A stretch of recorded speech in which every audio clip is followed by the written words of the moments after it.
GM. GMMXL. Is that right? Yeah. You don't say that with a lot of confidence. Welcome back. Yes. How was the Ultra? We'll talk about that in a minute. Let's talk about you. All right. Getting right into it. Getting right into it. Welcome back to episode 2 of the Bro podcast. If you don't have a podcast, are you really a bro? Question. All right. Okay. Getting comfortable. What do you want to talk about? I think we have some notes here. I didn't look at them. Sorry? I haven't looked at them. You haven't looked at them? I remember putting them in there. Okay. So I'm going to have to follow your guidance on this one. Sure. Just to help you recall what you put down for us to talk about today. Okay. First thing, uncertainty, where it comes from, how to deal with it. Is that from you? Yeah, so I wrote a post about uncertainty and how to deal with it, where it comes from. Where did that come from? The post, what were you thinking about? I think it's just generally in life. All right. So in my post, I wrote about, hey, look, 2023, although we were only in like February, right? And I'm already feeling like, hey, this is going to be a huge year for growth. Yeah. Just based on the uncertainty that I'm feeling, right? So for example, at work, really, so when you put a new product out into the market, how do you know if it'll work? How do you know you're targeting the right product for the right market? There's a lot of uncertainty around it. So that kind of like, okay, yeah, I'm certain in this area. And for example, like starting the podcast as well. Yeah. Who knows how it'll turn out, right? But amazingly. Yes, that's the positive energy that we need. But really, it's every time you do something new or you're trying to, I guess, start something, there's always that uncertainty. You know, it doesn't have to be like huge uncertainty. The magnitude doesn't matter, but really uncertainty is always there. It's how you overcome it, right? So I realized, hey, I'm feeling all this uncertainty in my life. Whether it'll go right or should I even do this? What is the right way to do things? So just having that reflection, I just took some time to really think about it. Then I realized, hey, there's actually 2 types of like uncertainty. One is the uncertainty of doing, like, should I take action, right? Yeah. And the other one will be the uncertainty of the outcome. Like, I don't know what to expect, essentially. Interesting. Right. So, yeah, I wrote about those 2 things, and the uncertainty of doing really comes back to, in episode 1, I talk about giving yourself permission. Giving yourself permission to fail. There's no right way, essentially. Because if you think about it, you have conflicting advice. If you ask different people, some people say, hey, you need to save more. Some people will be like, hey, you need to invest more. Yeah. But really, there's no right way to do things. And I think it's up to us to decide, hey, what is right for us and to just do it, right? And not let that stop us from not doing anything. So the question here then is, how do you, even though there is uncertainty, I was thinking about this yesterday. You heard of the SCARF model? SCARF. Have a look into that. And it's a lot about being like agents of change, especially if you're a salesperson or you're a consultant. That's what your job is. Your job is to go in and change how things are actually done. And that creates ambiguity and uncertainty on the client side. So just more about that from, like you said, the uncertainty of doing and the uncertainty of the outcome. It feels like the uncertainty of the doing is like this imposter syndrome, and ego also kind of wrapped into that, because you don't know. Well, it's like, if I fail, who's going to judge me? And I wanted to know from you then, how do you overcome that uncertainty and just get stuff done anyway? Wow, I think that's a very good question. Yes, it is. So what have you done yourself? Right. So, well, in my post, like, how do you just get it done anyway? So, if you don't do anything about uncertainty, there's only 2 outcomes. One is you miss an opportunity and you regret it for the rest of your life. Like, hey, I should have just done it, although I was uncertain. Yeah. At least I know, what will happen, right? 2 would be you're just filled with anxiety all the time. Yeah. Because if you don't do anything about it, it's always in the back of your head. And how would you be able to focus on other things? So for me, at least, understanding that those are the 2 outcomes if I don't do anything, although I feel uncertain, I can't live with regret. It is something that I try to minimize, right? As well as like anxiety, like, dude, I just want to live a peaceful life. Like, peace is very important to me. Yeah. So anxiety, like, I try to. Isn't that contradictory though? Because you have like this uncertainty and you go and do it anyway, which inevitably disrupts the peace within because it requires a lot of willpower to just go ahead and get something done. And you're disrupting the peace because the peace comes from being comfortable in yourself and your abilities. Only if you are not, then and you go ahead and do these things, you're like, oh my God. How do you kind of overcome these things for you, like personally? I think so. I'm going to press you hard on this. Yeah, I want to know. when you have that desire, right? Like, uncertainty is like I guess it's a sign of growth. Where, hey, I'm trying something new, or I'm trying something more difficult, and I don't know how I'll fare. That's a sign of growth. And when you talk about peace, are you peaceful staying where you are at right now when you already have that desire? Like, if I know I can achieve, like, I could achieve something better, and I don't do it, I'm not at peace. That's how I see it, right?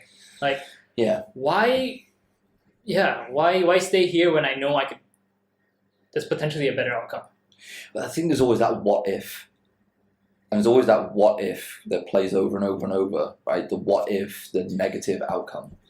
Yeah, so, well, what if it could go well? I think you point this out when we were working together as well. Like, the human tendency, or rather, I guess myself, is to think of the what if in a negative sense, right? But I'm going to put it out there. I think that is the default for most people.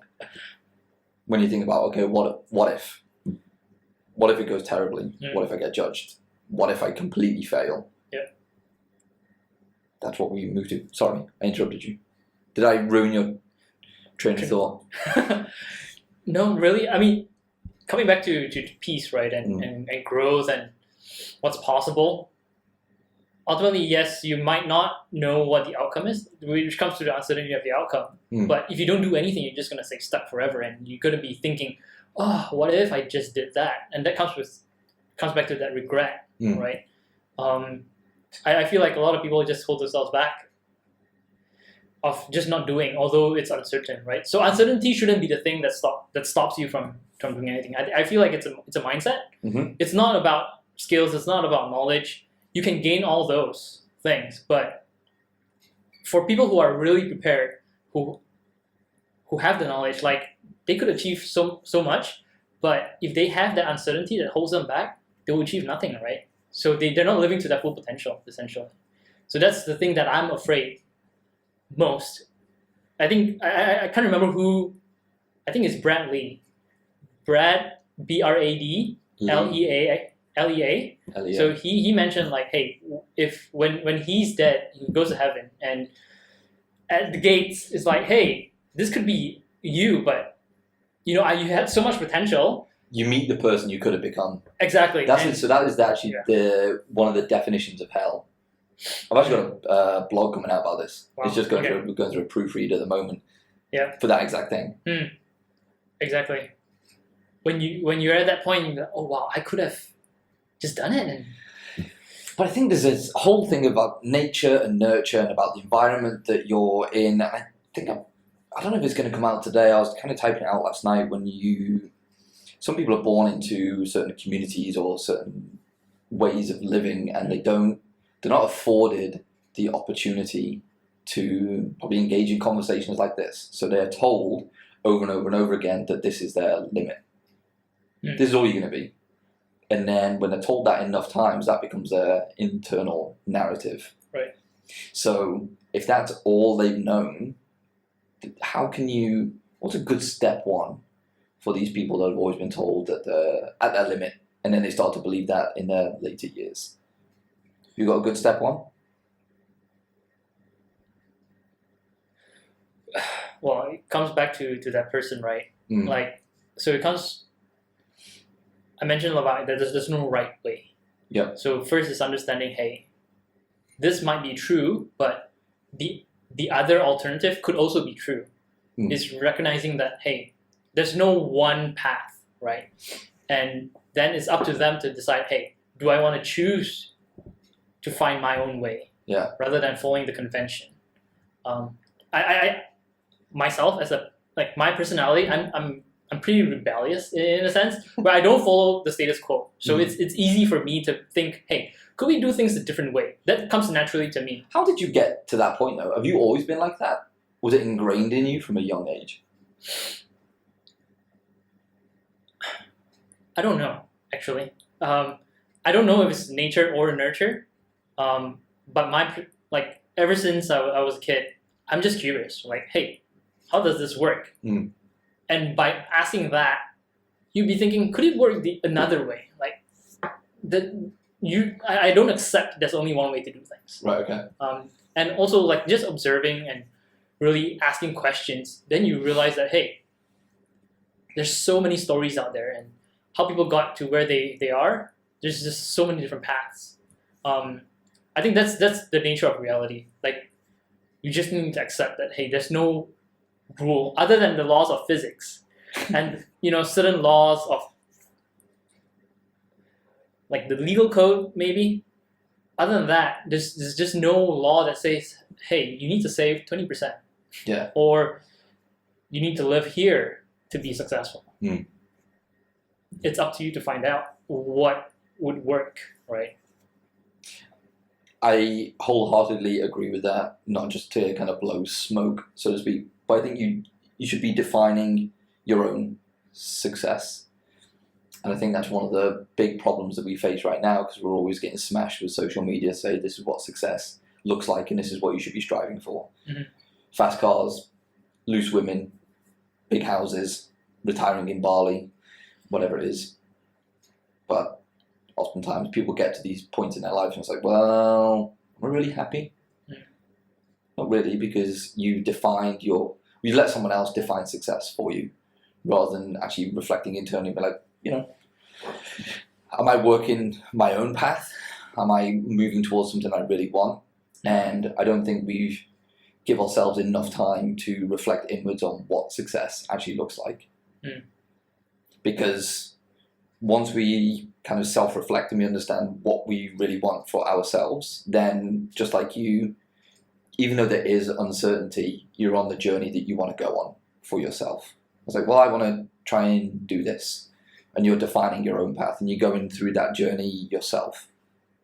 And I think right now where we're at is like, hey, keep scrolling. This is what success really is. Like, is it?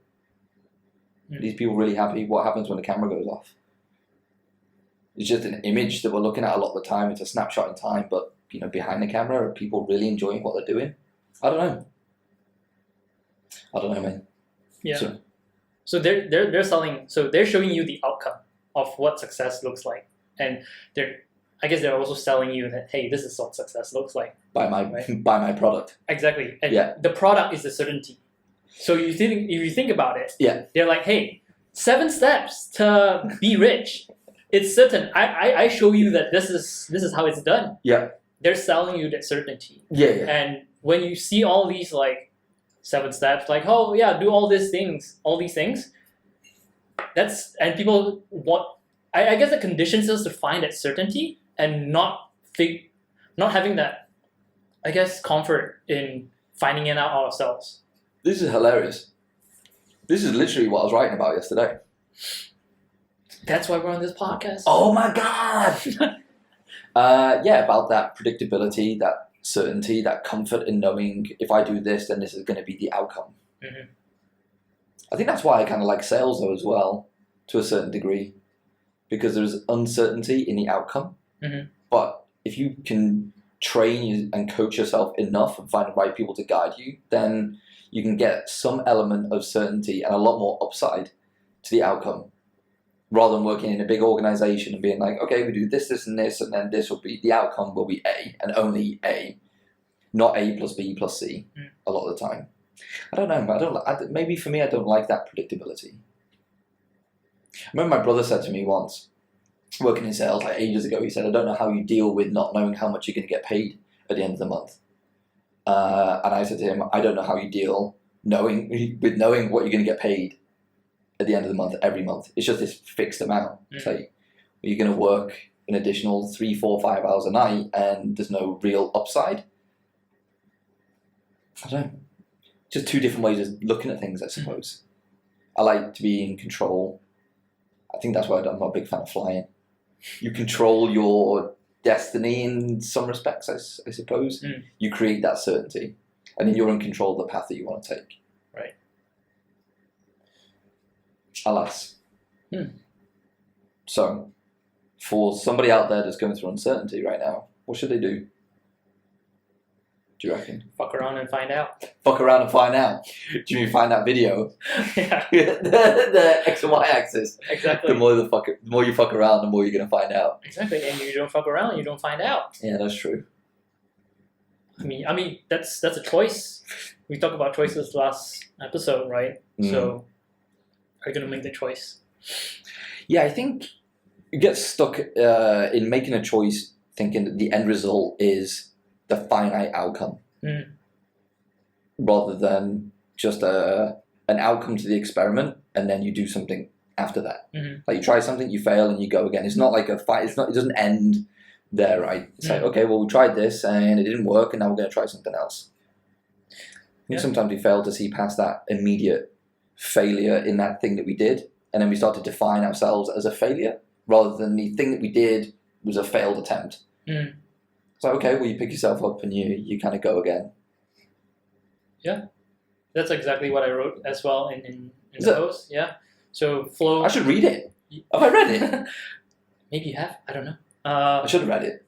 So flow by Mihai. He talks about some of the pillars for achieving flow, right? So first is you need to have a clear goal, a plan, and then next you need to set up immediate feedback.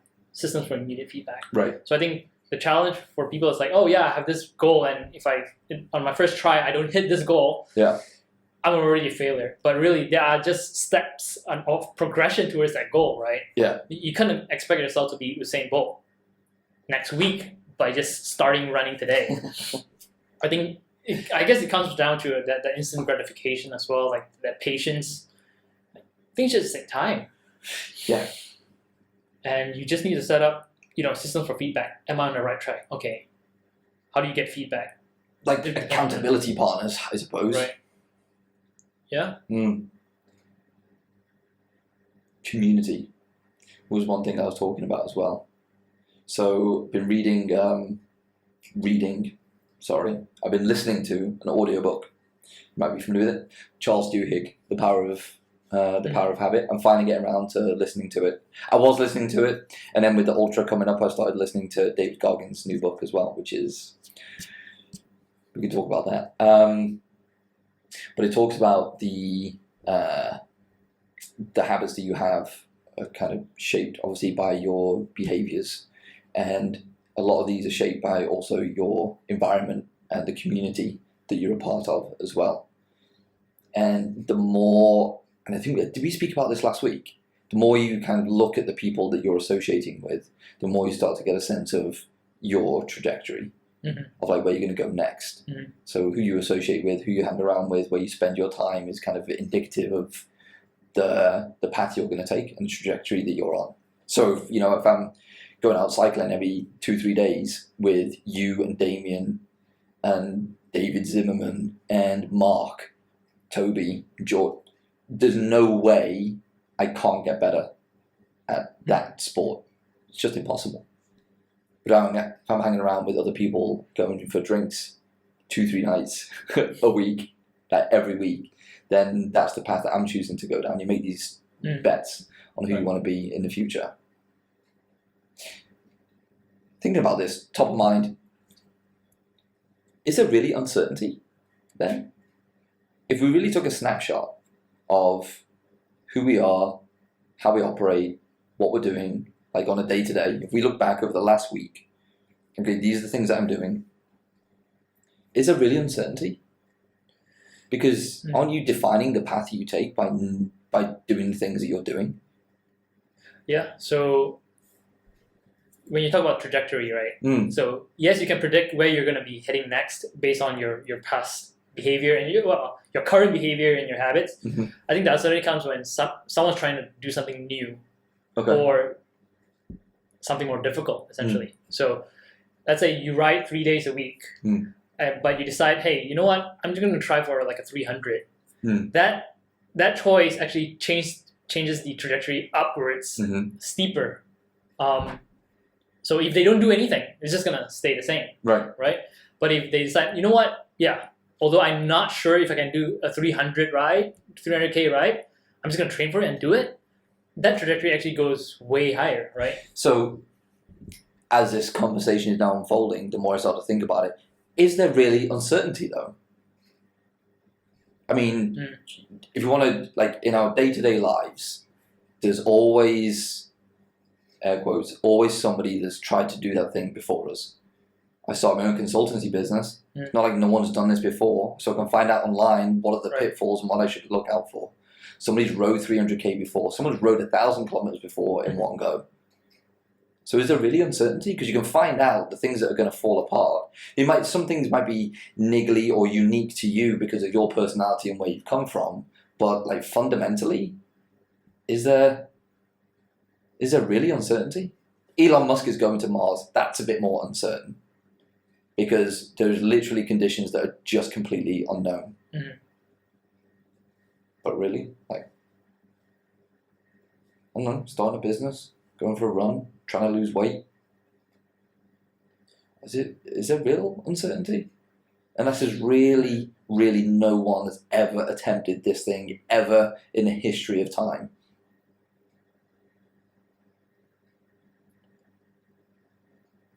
Come back to launching a new product. No one's ever launched a new product before. On the macro, like if you look at it macro, right? Like people have done it before. Yes, it can be done. There's no reason why you couldn't do it, right? Correct. And it comes back, like I mentioned, it comes back to that mindset of I might have the skills, I might have the knowledge, I know what I need to do, right? I've learned all the books, but if the mindset of I don't know if I should do it, maybe it comes down to fear, right? Rather than maybe the feeling is that fear of failure or fear of judgment that fuels that uncertainty. That's actually stopping people from just doing it. I mean, yes, starting a business, anyone can do it, right? But we all know majority a huge majority of businesses, fail within the first 3 years. And that is a risk that someone needs to be willing to take. And risk comes with uncertainty as well, right? Like risk equals uncertainty. Essentially, you don't know if it'll succeed or fail, but you're willing to take that risk. You're willing to face that uncertainty. Hey, even if it fails, I'm just gonna do it. So I suppose you can set some parameters because I mean, there's two. It might be there's two outcomes. It goes well or it doesn't. So if it goes well, what are you going to do? And if it doesn't go well, what are you going to do? So you can reduce the risk by having those options ready. Chip and Dan Heath's book, Decisive, like how to make decisions. It's one of the things I've been thinking about more recently as well. When you're creating a narrative and a story for clients that should be making changes, it's like, how do you make it easy for them to say yes to maybe some big changes and provide them a path either back to the status quo or a kind of a hard stop on this thing that you're looking to kind of maybe roll out as a new process or a new piece of technology. How do you make it easy for people to say yes? And you create that certainty or predictability for them to take that first step, I suppose. I'm just kind of thinking off the top of my mind here. These thoughts are unfolding as we speak, which is essentially, is there really uncertainty in anything we do in our day-to-day lives? Well, I mean, think about this with smoking as well. there's 100% certainty that you will learn. Let's just put it that way. Wow. If you succeed, you learn what works. Mm. If you fail, you learn what doesn't work. So that's 100% certainty that you will still grow as a person. Mm. So why not just Get it do done. it? Yeah. If you fail, you learn what not to do, and you try to get back. You find a different way to, achieve your goals, right? Like one of the OKRs that we have is like we need to establish like 4 partnerships by the end of the year. Mm. And I've tried reaching out to like MLOps platforms. So MLOps meaning machine learning operations. Yep. So what they do is they put every single tool for training and versioning and running experiments with your machine learning models and then deploying it. Mm. So they just put it all in one platform because right now there's just so many tools to do that. Mm. So I reached out to 7 of these platforms, and obviously some of them just don't respond. They're like, I don't know what's going on. So even with multiple follow-ups, some will say no. So I'm now stuck with okay, there's just no demand for like a partnership with us, like from MLOps platforms. Okay. So that's a roadblock for me. I'm like, okay, that's not going to happen. How should I still achieve our goal a different way, right? Who else could I partner with? So I'm not taking that as like a setback. I've learned, okay, MLOps platforms are just not a good fit for us. Yeah. Because they're way downstream, and people who come to them already have what they need, and they don't really care about the data labeling side. Right.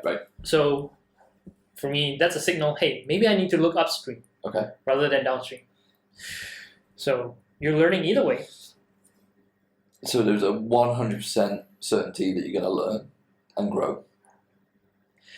If you don't beat yourself up. I think a lot of people face, I say a lot of people, I'm just projecting here. I should say just me, myself.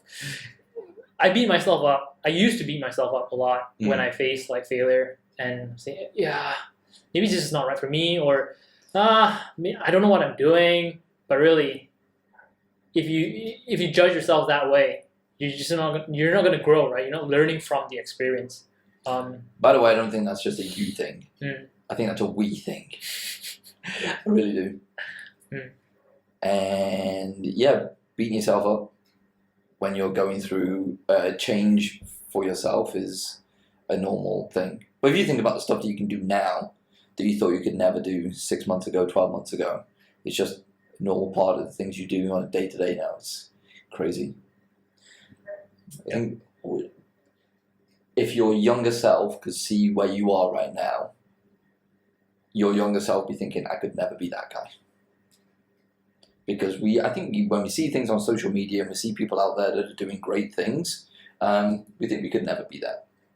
Only you're an inspiration for people and you just don't know it because you just don't see it. Mm-hmm. Good job. Thanks. Let's take a quick break and we're back. Intermission ended. Was there anything else that you want to mention on uncertainty? Anything else kind of on your mind? No, I think we covered it pretty well. Yeah. If people want to read more, it's on my Substack. Have a read, leave a comment. I'd like to know what you think. What's your Substack URL? minxiangli.substack.com. It'll be in the description, I guess. You'll point over there. It is links there. No. When's your blog coming out? Your post? It's being illustrated at the moment, and it should be out by the end of the week. Okay, we'll put that in as well, since it's quite similar based on what we've discussed. It is. I should find it because there's a bit in there about predictability and uncertainty. Hang on a minute. Have I lied to you? Was it on? Is that my post, or it could be actually a LinkedIn post that I'm going to be Actually, it's 10 a.m. It might have literally just gone out. Nice. It might have just gone live, as they say. Oh, no. No, the one that's just gone live was the community one and the Charles Duhigg one. Hmm. I wrote about, so I did a few posts kind of back to back. So yes, but the blog will be out end of the week. Okay, yeah. That will be in the description as well. Just Will it? we'll check it out, yeah. Wow, editing. Okay. What else been on your mind, man? I'd like to know how the Ultra went, actually. Ultra. Because let's start with like Okay. you set some expectations for yourself. I did. Did were they recorded? Yes, last week. Did I say what I wanted to do? I can't recall. Can't recall. I'll have to listen back. So I wanted to do the finish the race in under 10 hours, and I wanted to be in the top 10%. Even though I didn't know how many runners there actually were until I got there. So, but I was feeling quite fresh in the legs, and I was feeling pretty strong as well on the hills and everything during my training. Obviously, I had my dodgy hip and my glute, which thanks to Dave, good job, Dave, my physio, he came over. Was that on the day we did the recording? Yeah. Oh my God. So yeah, Dave came over and he he poked it a little bit and was like, "What the fuck is that?" And it was just a huge knot in my hip area, essentially on my right hand side, which was restricting me from moving efficiently. So he got to work on that using his elbows and forearms, and that was intensely horrible. But it helped a lot. So on Friday, I was very tender, felt a little bit bruised, to be honest. So yes, I set some goals, sub 10 hours and top 10%. So drove up on the Friday and left here about 11 a.m., about a 4+ hour drive to Betong. And me being a dumbass, I put in Waze the immigration border. Click go. I was like, okay, cool. And we just set off. I didn't realize that the border that I put in was the one for Hat Yai, which was another hour and a half north. And I only realized what I'd done when it's about 5 or 6 kilometers away from the border. And Nick called me because he was driving up in a separate car. I was like, "Hey, you taking a scenic route, are you?" And I was like, "What are you talking about?" And we were in the middle of buying Thai insurance because you got to buy at these stalls on the way over. Right. And then I took a look and I zoomed out on a map and I was like, ugh. So I'd driven too far north and then I had to do an about turn, which was a 2 hour and 26 minute drive south. It's like, oh man. Anyway, got to Thailand. All was okay. Betong is a quirky town. It's like a border town. It's really strange. But the people there were lovely. And then Friday night kind of took it easy because we had a flag off at 6 a.m. And there was a couple of other people that I knew were racing and they're strong racers. So I saw them in the morning, but I got everything prepped, everything ready for the race, got some stretching done in the evening, tried to get to sleep in this bed that was, springs were broken. It was a weird hotel to start off with. I won't say the name of the hotel, but you could tell it was a strange hotel because just as we were leaving, I saw in the mirror, it was like had a bit of a shelf on the top, and on top of the shelf was a condom, which you can use at your leisure based on the activities you'd like to pursue, shall we say, in this hotel. So it was a little bit seedy, to be honest. So yeah, but it's all part of the experience, I suppose. Got everything ready. Decided I wasn't going to take a huge amount of water to kind of flag off with, so I just took a litre and a half. And we ended up in the morning. So myself, a guy called Ben, and another guy called Pigeon, we met up at the tunnel where we were due to flag off. And Ben is a very strong runner. So he came in overall 7th of the race and it turned out there's 555 runners. And he was like, oh, we should get into the paddock because, it's what he was saying, I want to get near to the front. And I was like, okay. So then, we got up near the front and we were just waiting there for a bit. And we were told that for the first kind of 5 kilometers, you've got to go out fast. If you think you're fast, you've got to go out fast because after that first 5-6 kilometers is when it goes to a single track. And you need to basically get ahead. Right. I was like, cool. And 6 o'clock came around, we flagged off, and out we went. The first kilometer I ran in this ultra was a 4 minute. I think I told you it was a 4-minute 20 kilometer, and then the ones after that, I think the 4 or 5 after that were about 5 minutes, which it's fast for me, especially for an ultra. And then I went the wrong way.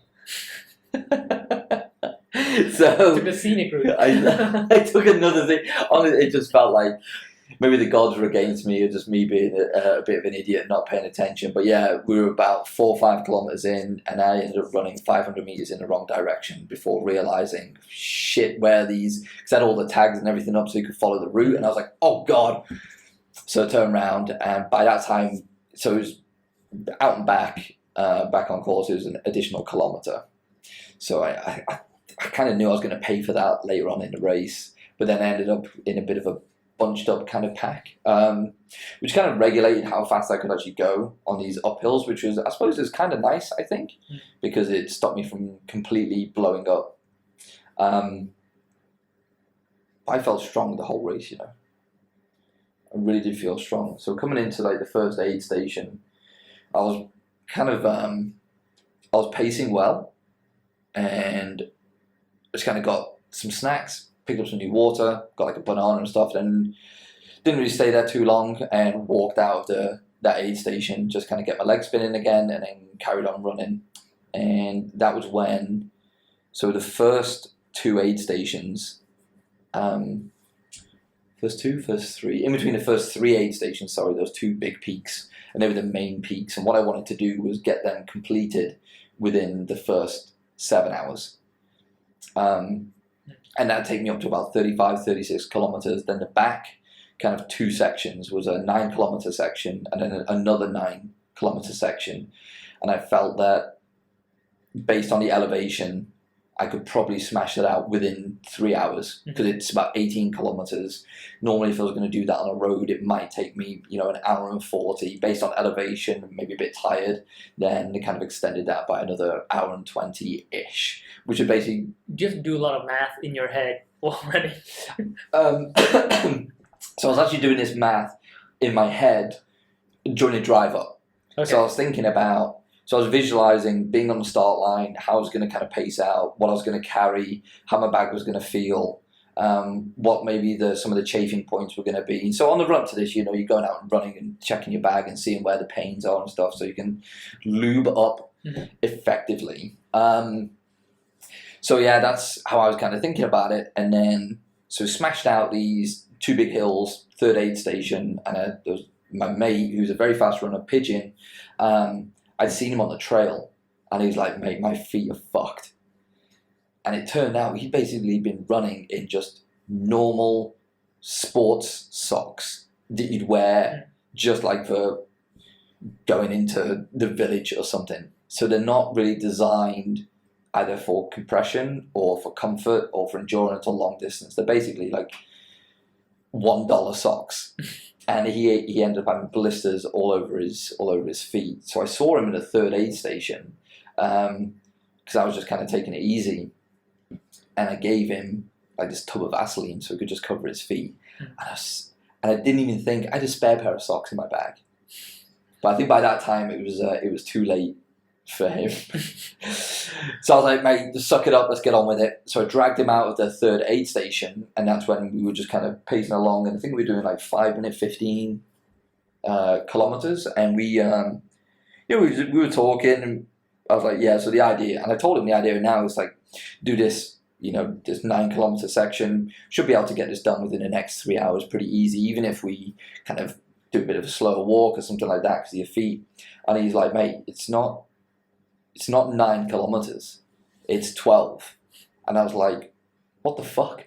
And he's like, yeah, because of, and I remembered they changed the route a bit because of the border and some visa issues for people that were running that were from foreign countries. So yeah, they changed the route. So instead of being like 9 kilometers for that section, it was 12. And the last section was also now 12 kilometers and not 9. So what I thought I had to do 18 kilometers in total, I actually had to do 24 kilometers in 3 hours. And I was like, fuck. So, and then finding that out when you're kind of 35 kilometers deep and you're like, okay. And when I was in the second aid station, I didn't say this, I was just relaxing, took my bag off, put my feet up. I'm like, oh, I'm pacing really well, just chilling out, took some videos, like, hey guys. Like, fuck. And then he's like, mate, I'm going to have to kind of go steady because my feet are just completely messed up. He's like, you go ahead. So I kind of took off and I was like, okay, I'm going to have to start shifting a bit here. And it was so hot at this point in time because it was, so at that point it'd be 7 hours. So yeah, we were coming up to 1 p.m. and there's a 1 hour time difference. So yeah, it's basically one of the hottest parts of the day and we were fully exposed and I am very bald and very ginger and our kind don't really fare well under the sun, and it was just intense. But it was also awesome because of how I'd paced and going up the hills and stuff and going steady, my legs still felt like they had a lot of gas in them. And as I was running along, you can start to catch up to people. And and I think I said this last week, you run your own race, but it is, at least for me, very difficult not to race other people when you're that late in the game as well. And as you're running past people, as I was running past people, I was like, morning, afternoon, and every single person I ran past, they were like, it's too hot. It's too hot. This is just too hot. And for me, that was when the race was really starting. I was like, okay, so people are going to start slowing down. I can see people that were resting and sleeping, like trying to get water, trying to get in the shade. And I was like, okay, this is when you can start to kind of break away from the pack. And that's when you can start to accelerate because you can start to make up a lot more time here. So because I've been pacing well, a lot of electrolytes, plenty of food on board, had my Haribo, cola balls for the win. And you could just hear people like, oh God, it's so hot. And like, every time I heard that, I was like, this is epic. This is really good. Because then you can start to make up the places. Yep. So paced well, came in at 9 hours and 50 minutes. And I came in 32nd of 555 runners. There was a 30% dropout as well. Did not finish. And it looks like a lot of those were the later stages where it was just too hot. And there was a guy that had been kind of going up some of the uphills with, I had to check because he's a doctor and he seemed to be running well and he was 31 or 32. He was a surgeon. And he was shifting well. And when we were going down this downhill, he was really moving. And so I had a little look. I knew what his name was. And then I kind of had a look on the finishers. And he did finish, but he finished in 84th. So from the point where we went into the aid station together for that last 24K, he dropped 50 places. And I was like, yeah, I was just kept shifting. And it was really fun. It was really, really fun. The trail was epic. And the organisation was really on point.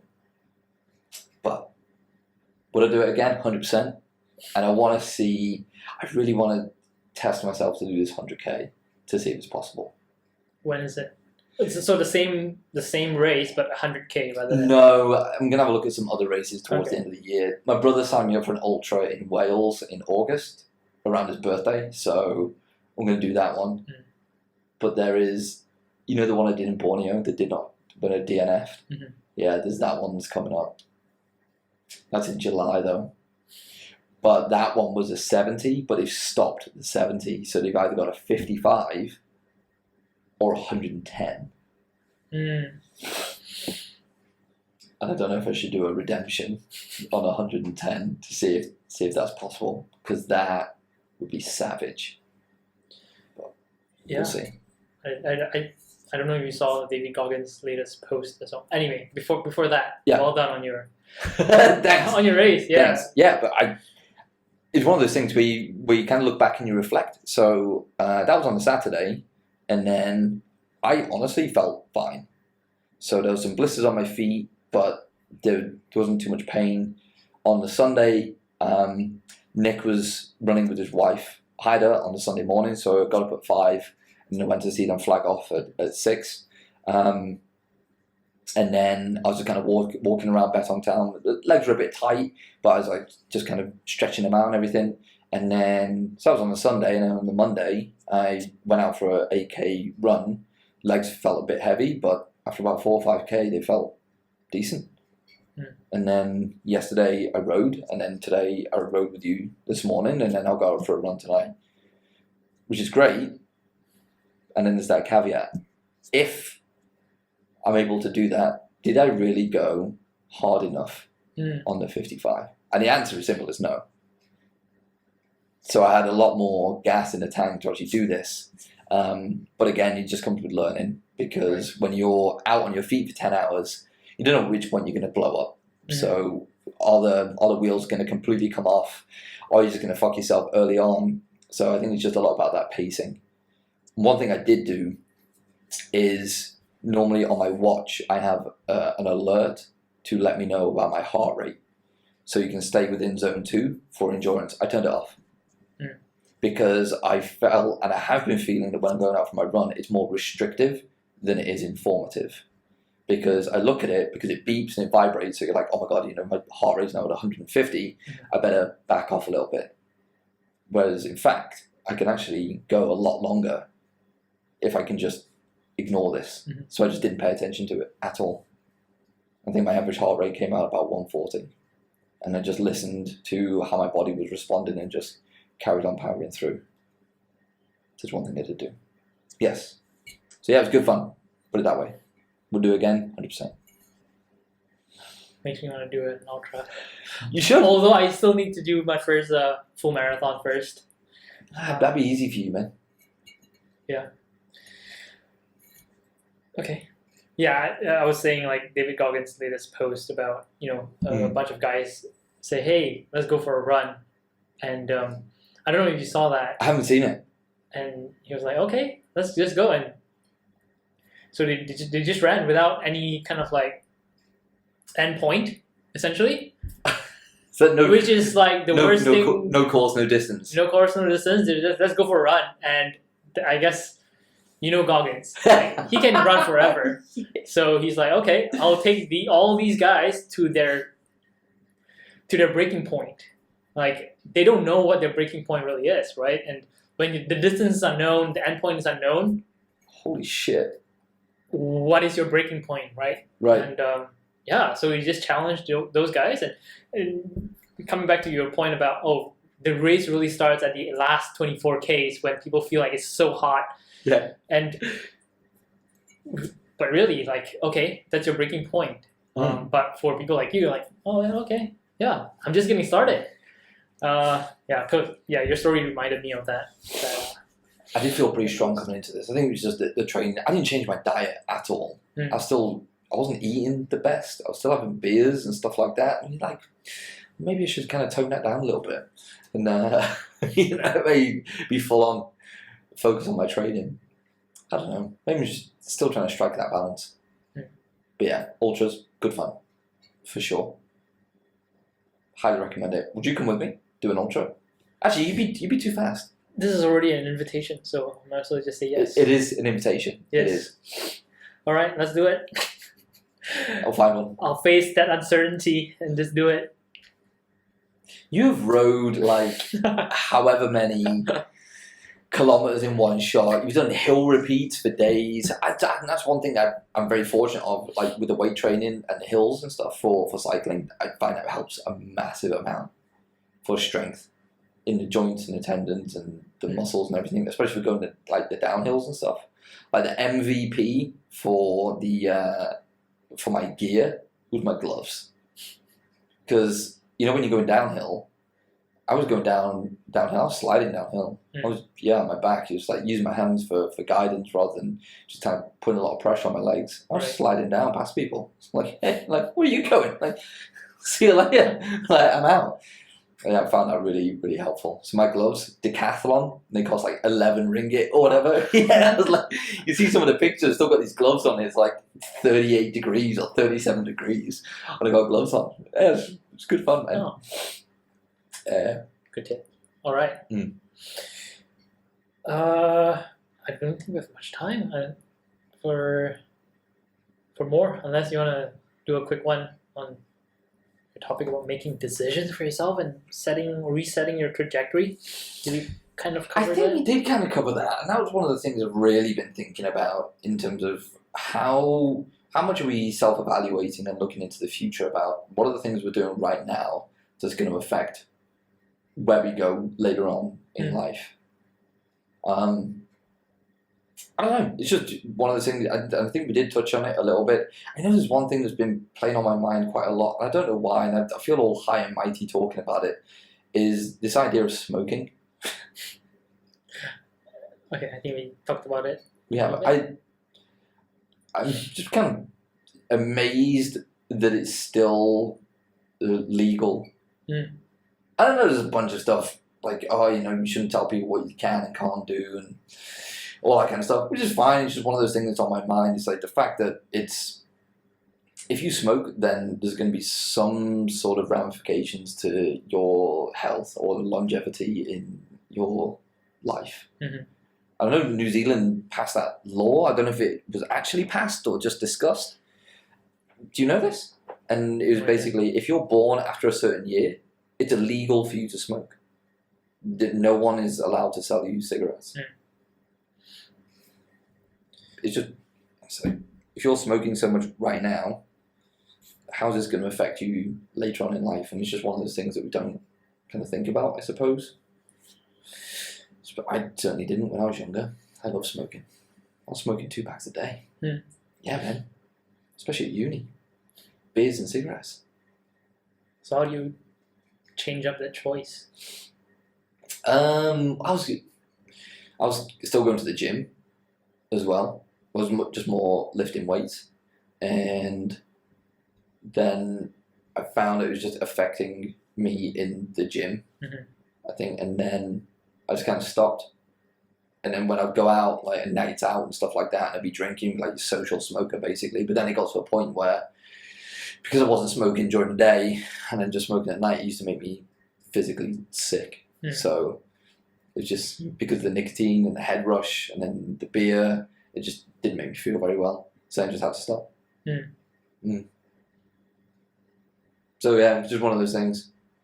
I don't know if that's even relevant to kind of what we talk about, but that in terms of all these things we do right now, again, we just make these choices for ourselves later on down the line. But smoking's a weird one. Yeah, I don't know. I've never picked up a cigarette, so I wouldn't know what that. Sorry? You're missing out. So I don't know. Yeah, I can't understand why people smoke. What exactly are they craving for, right? Do they actually just need a deep breath? I don't know. I can't answer this. This is a huge topic worthy of discussion by people that are not us, basically. Right. It was just one of those things I was thinking about. That's why I like to kind of start that conversation, just to find out the deep rootedness of tobacco in itself. Yeah. I don't know. I don't know why people... I mean, we all know what the consequences of smoking are, right? Cancer is the big one. But why do people still do it? It's still unknown. Like, people have different motivations, I guess. Again, I don't know the relevancy of this. Maybe we just cut it out. Maybe leave it in, see what happens. Maybe get some hate for it. I don't know. I think it's just one of those conversations like, why is this still kind of a thing? What would happen if we removed it? I mean, we've made drugs illegal, and now we're legalizing drugs again. Or rather, I say we, but in some places they're starting to legalize marijuana, for example. But we all know like the hard drugs, like what do you call that? Cocaine. That's still pretty much illegal. Because we know, okay, what happens? Because the consequences of doing cocaine not only affects the individual, but actually, it's a wider. What do you call that? Effect on this, like negative. What's this economics term? I can't help you there, man. Okay, never mind. Forget I mentioned it. Yeah. But I know what you mean. There's a social impact as well, based on all these illegal drugs and everything. So, negative externality. Negative. See, this is why I don't think I'm in the right position to talk about these things. I don't know all the correct terminology for it. I'm just curious about it. I'd be interested to have more of those conversations with people to find out reasoning, I suppose. I mean, I've seen, like social experiments where a kid goes up to an adult and say, "Hey, could you light this cigarette for me?" And that adult is smoking. It's like, "Hey, don't do this." They know it's not right for a kid to start smoking, but they tell the kid, "Hey, it's really bad for you. It's really bad for you. I feel the effects," but they still do it. Like I just don't understand. It's an addiction at the end of the day, that's the crazy thing as well, right? I suppose you can tax it. Yeah. Taxing and lobbying and all that kind of stuff. Right. Wow, this conversation has taken a bit of a turn. Yeah, I think this is beyond the normal course of conversation. But the other thing I wanted to kind of mention, was kind of coming up on time here, was Goggins' new book as well. Let's take a brief pause to reset. Can do.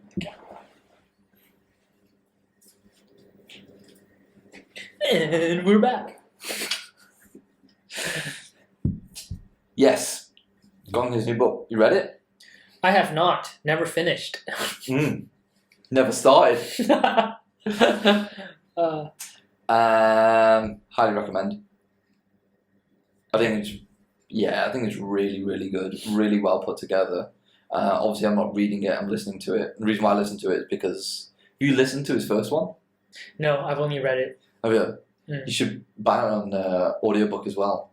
Because I don't know if you know, they do like mini podcast segments in between the chapters, and you get a lot more context behind what's being said. Okay. That's really good. And in this one, he actually does an interview with his mum on it, and it's a very raw kind of back and forth conversation, which is pretty powerful, to be honest.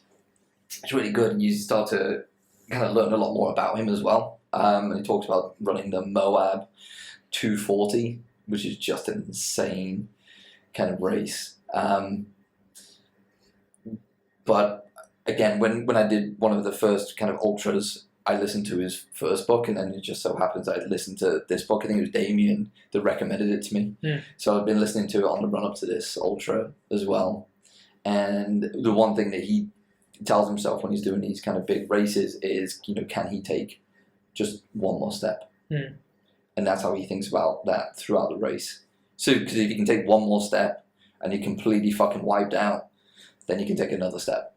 And that's all it is, just a culmination of these one step after another. And that's essentially how you finish these long-ass races. So that's what I was thinking about during this race. Just one more step. Just one more step. And you set yourself these small milestones as well, like, the different sections, like, well, just do this 1K, I'm going to aim for this time. So you set yourself these mini goals throughout this longer journey, and all of a sudden, 10 hours has passed. You're like, okay, well, finished. Cool. And I've kind of thought about this before. When you think about the hard times and the hard things we have to go through. It's tomorrow is going to happen, whether we like it or not. Win or lose, shit or bust, alive or dead, like tomorrow's going to happen. So how are we going to finish up? And that's what I was thinking about. So when I'm thinking about doing these kind of longer races, or even like doing the hard stuff for work, it's like, well, tomorrow's going to happen. Mm-hmm. So it's light right now, it's going to go dark, then might as well just take one more step. Do just one more thing. Just keep going. Mm. And then we think about that idea of failure or being a failure or like a failed attempt. It doesn't matter. Tomorrow's going to come, you get up and you go again. So I think there's a lot of good shit in his book to kind of help you reset and rethink about the hard stuff that you have to do. Mm. Definitely worth a listen if you can.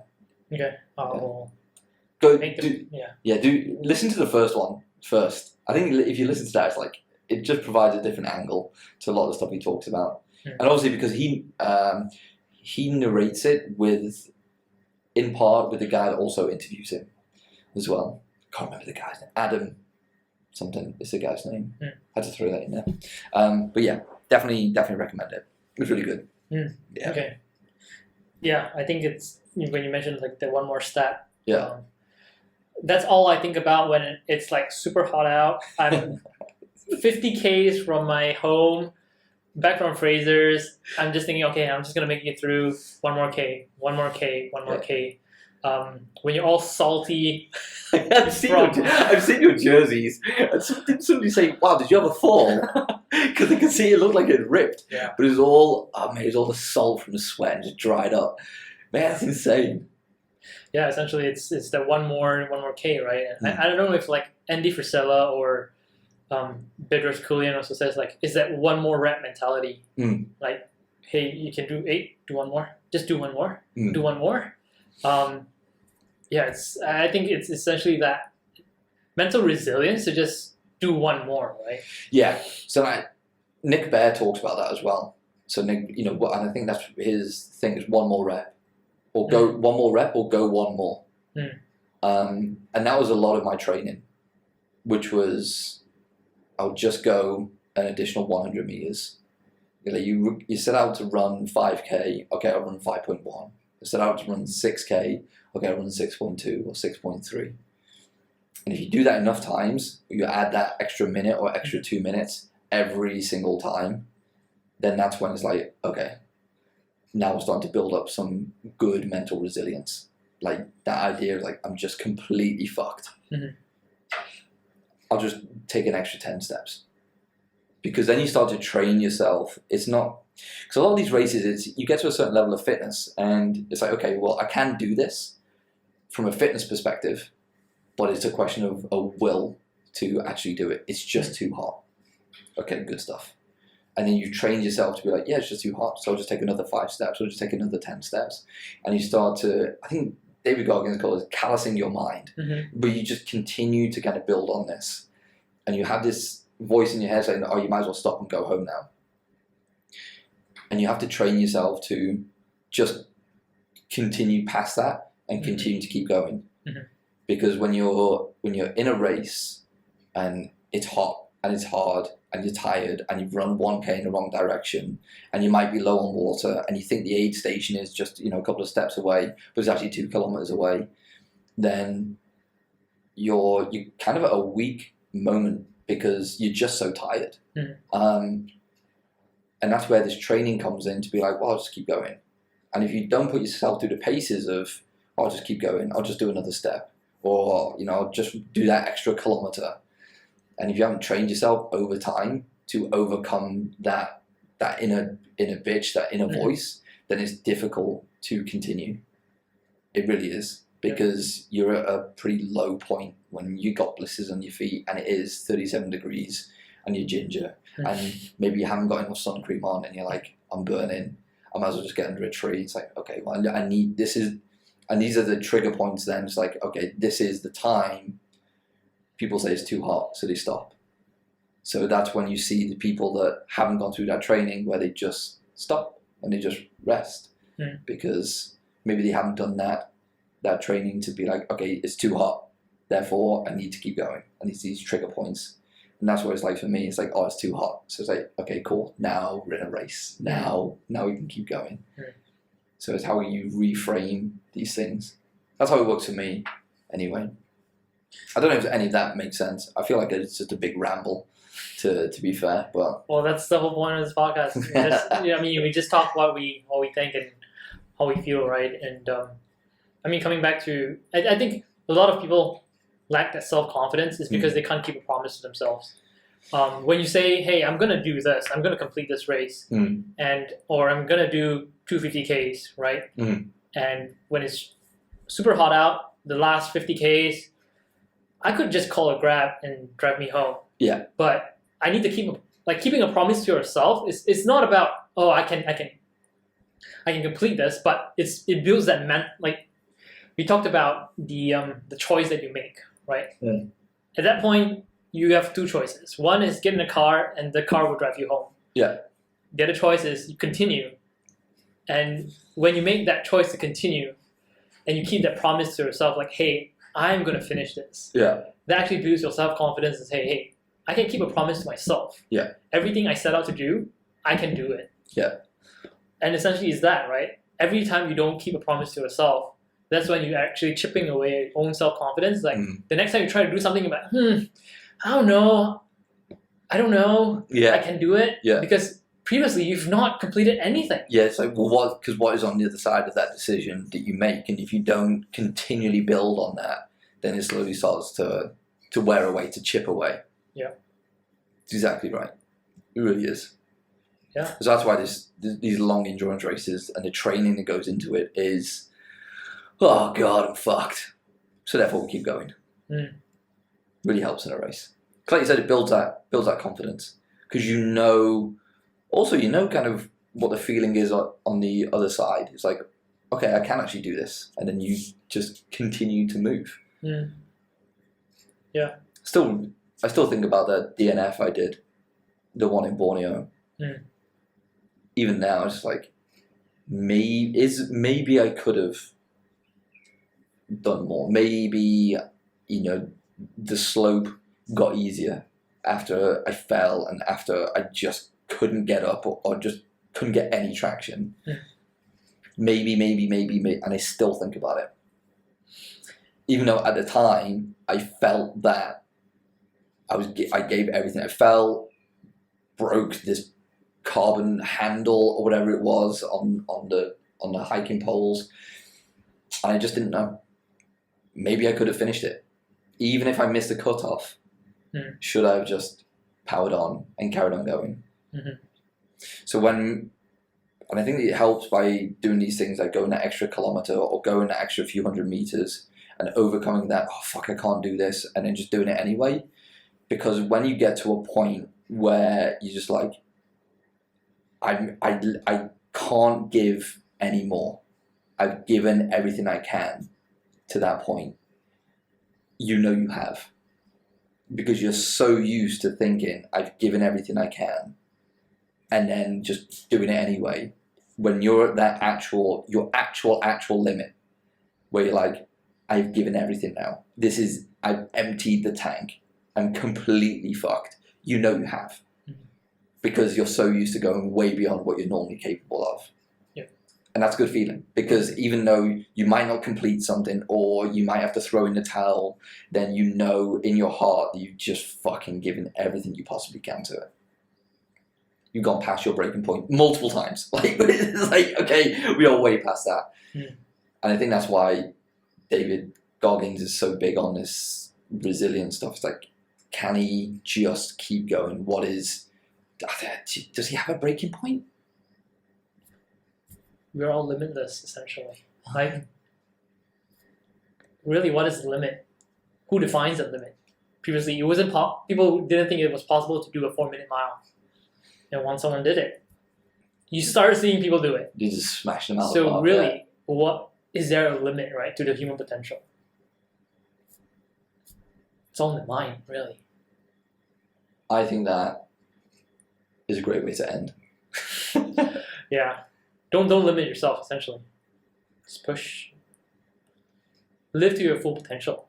Like, how do you even know if you're living to your full potential unless you push the limits, right? So, big takeaway for me on this one is find other people that have gone beyond your limits and spend more time with them. And they will help you level up a lot faster. Yeah. Thanks, Min. Cool. Great way to end it. Thank you. See you next week. Yes, see you next week. See you next week. Ciao for now.